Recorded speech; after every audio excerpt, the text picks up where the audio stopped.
Обычная домашняя кошка украла всех щенков у соседской собаки. Когда владельцы домашних животных узнали истинную причину, они были шокированы. Ларри была необычной кошкой. Ее мех цвета карамели и мерцающие изумрудные глаза было трудно не заметить. Однако ее отличали не только физические данные. Ларри была воплощением материнского инстинкта, который превосходил обычное поведение кошек. Семья Смитов, состоящая из Мэри, Дэйва и их дочери Келли, предложила Ларри приют, когда она была еще котенком. Они обнаружили ее дрожащую от холода и страха, спрятавшейся в картонной коробке возле продуктового магазина. Келли, девочке тогда было всего 8 лет, сразу же влюбилась в маленького котенка и умоляла родителей усыновить ее. Первые недели в ее новом жилище были тяжелыми для Ларри. Она пряталась под кроватью, выбираясь наружу только после наступления темноты, чтобы подкрепиться.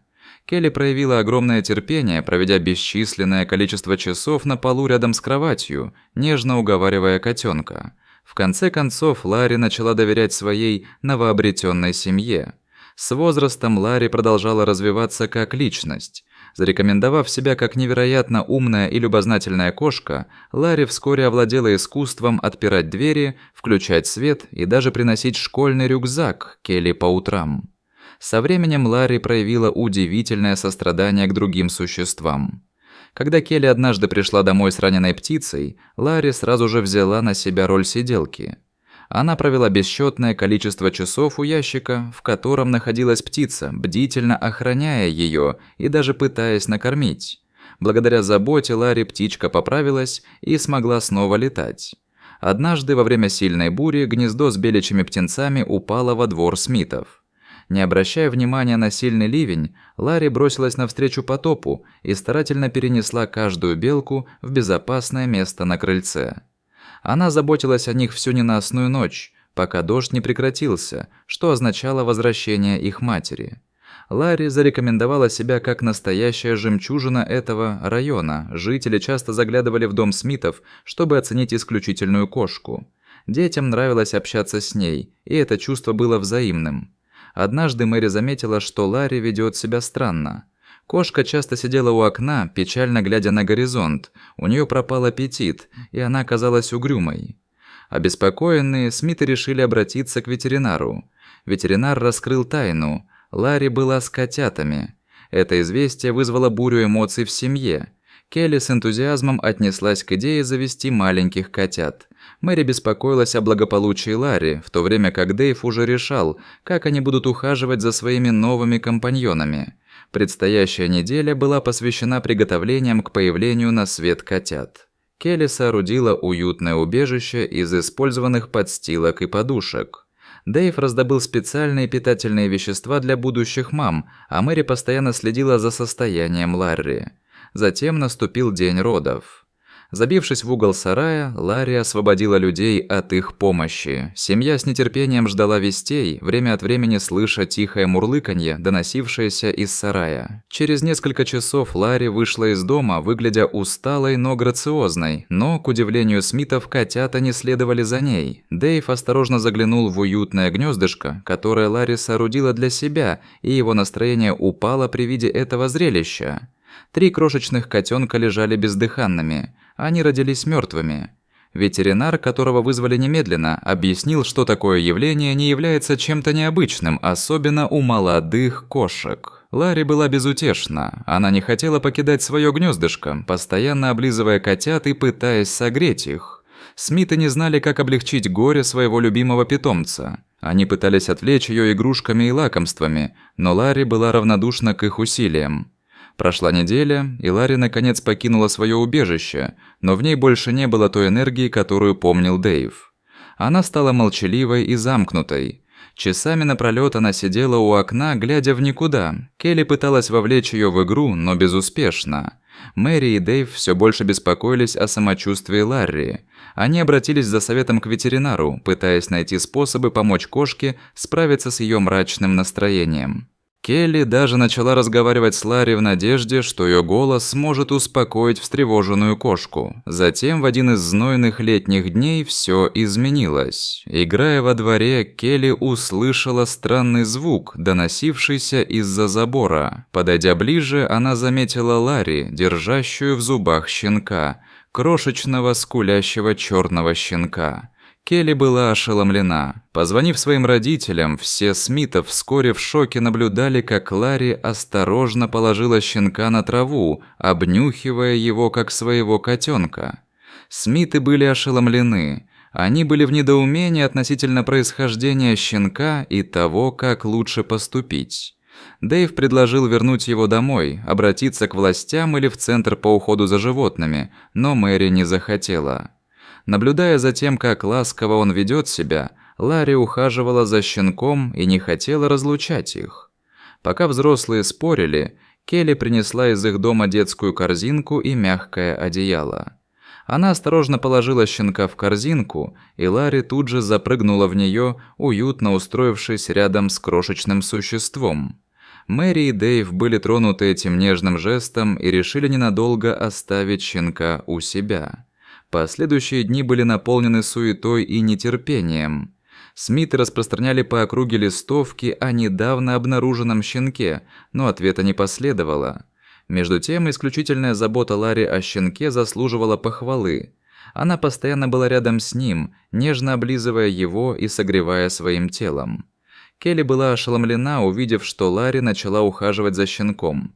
Несмотря на межвидовые различия, молоко Ларри на удивление подошло щенку. Семейный ветеринар, с которым консультировались Смиты, был поражен этим необычным случаем и отметил, что такие случаи, хотя и очень редкие, на самом деле вполне вероятны.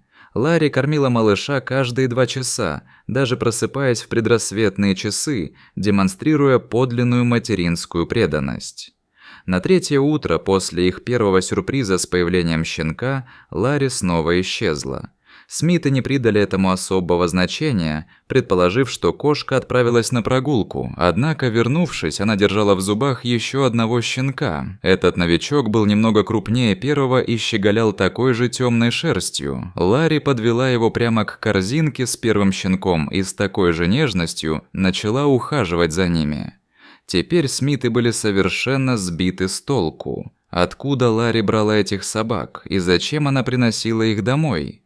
Дэйв начал размышлять о том, что соседская собака недавно родила и по какой-то необъяснимой причине не захотела ухаживать за своими щенками.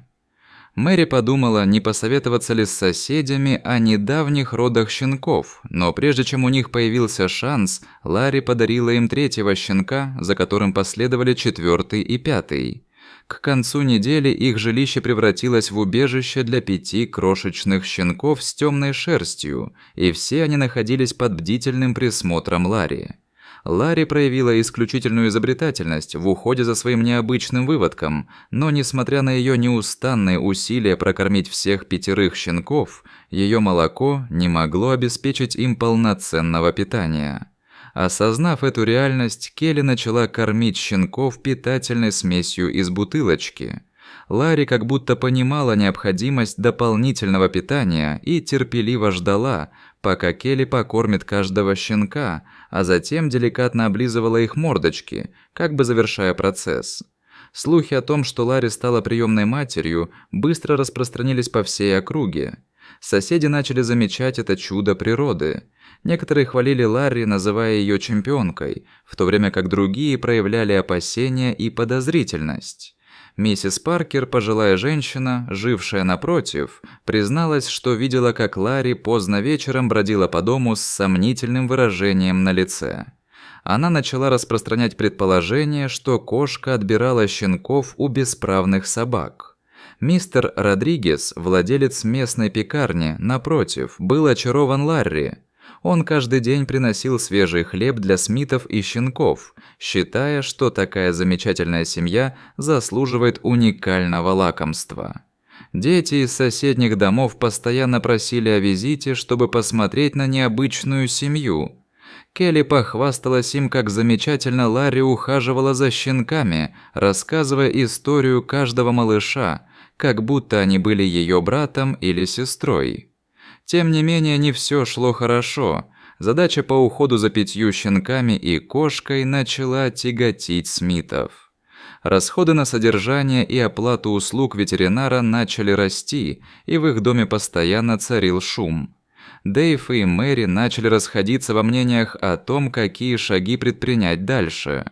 Штаммы распространились не только в семье Смитов, но и по всей округе. Некоторые соседи начали обсуждать необходимость привлечения служб по контролю за животными. Они опасались, что Ларри может представлять угрозу, если она действительно отбирает щенков у других собак. Дэйву начало казаться, что за ними постоянно наблюдают с заднего двора. Он видел, как соседи сплетничают и показывают на свои окна. Однажды он даже заметил мужчину с фотоаппаратом, который фотографировал их дом из своей машины. Мэри была на грани психического истощения. Она обожала Ларри и щенков, но постоянные проверки и критика со стороны соседей начали сказываться на ней. У нее появилось опасение выходить из дома, чувствуя на себе неодобрительные взгляды. Став свидетельницей мучений своих родителей, Келли решила вмешаться. Она начала расследование, намереваясь установить, откуда Ларри брала щенков. Девочка часами стояла у окна, наблюдая за кошкой, надеясь выследить ее во время следующей экскурсии. Ларри, напротив, казалось, совершенно не обращала внимания на царившую вокруг суматоху. Она продолжала нежно ухаживать за щенками, общаясь с ними и проявляя кошачьи черты. Наблюдение за тем, как щенки пытались подражать кошачьим движениям, когда Ларри демонстрировала, как они расчесывают шерсть лапой, внушало благоговейный трепет. Однажды вечером, когда напряжение достигло предела, в дверь Смитов постучали. На пороге дома стоял сотрудник правоохранительных органов, к которому присоединились несколько обеспокоенных соседей. Он заявил, что хочет поговорить о Ларри и щенках. Смитов радушно приняли офицера в своей резиденции. Их сердца колотились от страха и дурных предчувствий, они не знали, чем закончится этот нежелательный визит. Однако они решили защищать Ларри и ее необычную семью до конца. Полицейский прошел в гостиную, где Ларри лежала в просторной корзине с 5 щенками. Увидев это, даже обычно суровый сотрудник правоохранительных органов не смог сдержать удивление. Он тщательно осмотрел Ларри и щенков, расспросив об их происхождении у Смитов. Семья рассказала все, что знала об их происхождении, в том числе об операции по спасению Ларри. В этот момент Келли, которая до этого момента вела себя тихо, сделала шаг вперед. Она поделилась своими наблюдениями о Ларри и о том, как кошка часто подкрадывалась к полуразрушенному дому на окраине города. Заинтригованный офицер решил проверить версию. В сопровождении Дэйва они отправились в старый дом, оставив Мэри и Келли присматривать за Ларри и щенками. Когда они вернулись час спустя, на их лицах застыло серьезное выражение. В заброшенном доме они обнаружили больную бездомную собаку-самку, которая недавно родила. Она была слишком слаба и больна, чтобы ухаживать за своими детенышами. Таким образом, все начало обретать смысл. Ларри, движимая материнским инстинктом, не похищала щенков, а спасала их от надвигающейся смертельной опасности. Она возвращала их по одному, понимая, что перевозить их всех одновременно нецелесообразно. Весть о героическом поступке кошки, спасшей осиротевших щенков, быстро облетела город, растопив сердца каждого. Отношение местных жителей к Смитам и Ларри резко изменилось, и все стали искать способы протянуть руку помощи. Доброжелательный местный ветеринар согласился бесплатно лечить собаку-мать, в то время как Ларри продолжала ухаживать за щенками. Смотры с благоговейным трепетом наблюдали, как их любимая Ларри преданно ухаживает за щенками. История о том, как Ларри обзавелась целой кучей приемных питомцев, привлекла большое внимание в интернете. Интернет-пользователи высоко оценили сострадание и самоотверженность кошки. Пока собака-мать выздоравливала и готовилась воссоединиться со своими детенышами, все ждали реакции Ларри. Но кошка проявила удивительную мудрость, позволив биологической матери сблизиться со своими щенками, в то время как Ларри взяла на себя роль любящего опекуна, оставаясь рядом с ними большую часть времени.